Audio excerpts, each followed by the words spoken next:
coach, Alex Cora. How are we doing today?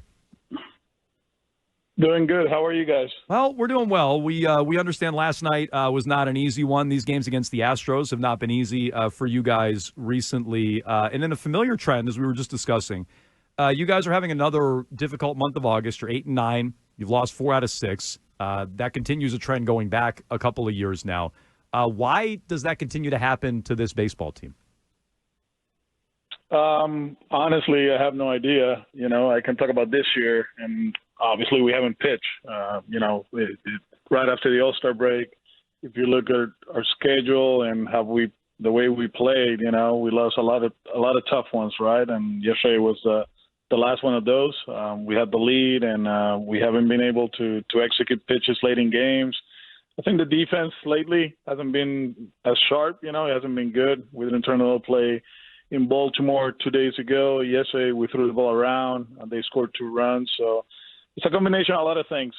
Obviously, the offense has been great, since the All-Star break. But the other part of the games, we've been inconsistent, pitching-wise and defensively. And when you don't do that at the big league level, you're going to lose probably more than the ones you're going to win. I guess what I'm driving at is there a correlation? And we felt this way in the past. And you guys overcame a rough August in 2021. You made the ALCS. And so it's not, a death knell by any means. But is there a correlation between the deadline passing and the way this team has played? I don't believe so. I think, obviously we're facing a good team that they're hot right now, and we playing them 6 out of 9 games, out of 10 games. Houston right now is really good, and they swept us at home yesterday.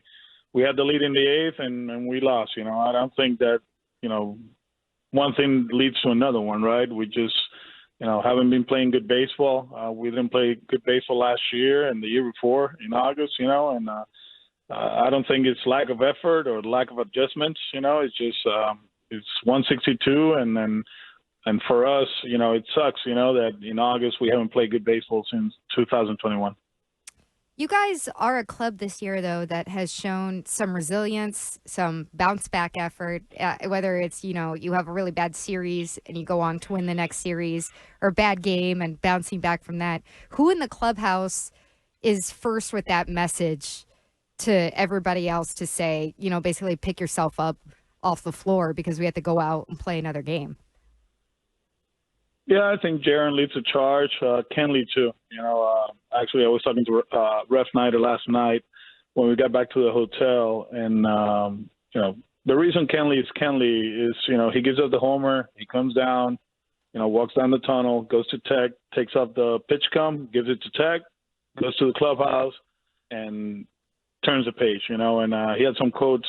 He talked about it last night. Like you cannot live in the past, you cannot live in the future. You got to stay in the present, and the present is today, and then we got a few guys that, had experience, Marty, Jensen, Rafi, the other ones, they don't know any better, right? And I think that's the beauty of this team, right? Like the Rafaelas of the world, Hamilton. Yeah, it was a tough loss, but, you know what? Today they have to show up and prove that they're big leaguers, and I think that's one of the reasons we've been able to bounce back. Obviously, we're playing in a part of the tournament or the season that is a lot different for these kids, right? They've never been playing, with a chance to make it to the playoffs at the big league level. And, the pitches are more important than in April. And, you feel it, and the losses, sometimes they're tougher than the ones we had in April, or the wins are bigger than the one we have in July. So, a lot of teaching moments, from every game, and that's why we try to, stay with it. Just be consistent with the message. We have 2 goals: make it in the playoff and win the World Series, and that haven't changed. We know where we at. We know we haven't played well since the All-Star break, but there's a lot of games left, and if you look back, I pitch here, I pitch there, I play here, play there. We probably we should be in a better place, but we're not. The reality is we're 4.5 games back from Kansas City and Minnesota, and we got to find a way to win a game here in Houston. That'll be good for us. Alex, you mentioned last night that the starting pitching's been better lately, certainly than it was right after the break there, and that really the disconnect's just there with the bullpen. But you sounded optimistic about that getting better. What goes into getting a bullpen back on track from your perspective? What are some of the strings you need to pull?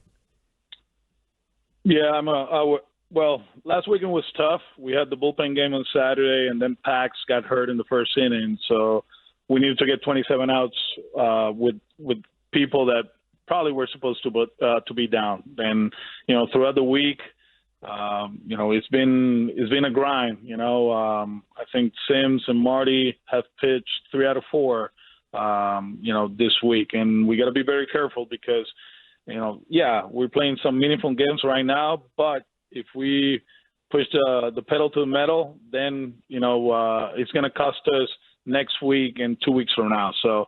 The eye is in winning every game possible, but at the same time, understanding that somebody else have to do the job. We cannot keep going to the same guys. Guys have to, make adjustments and start making pitches, and they will.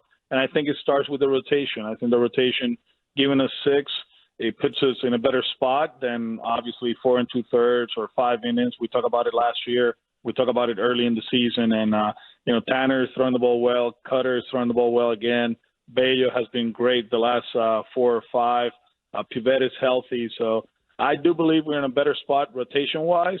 And if they keep doing that, I think everything is going to settle down and we're going to start winning more than the ones we're losing.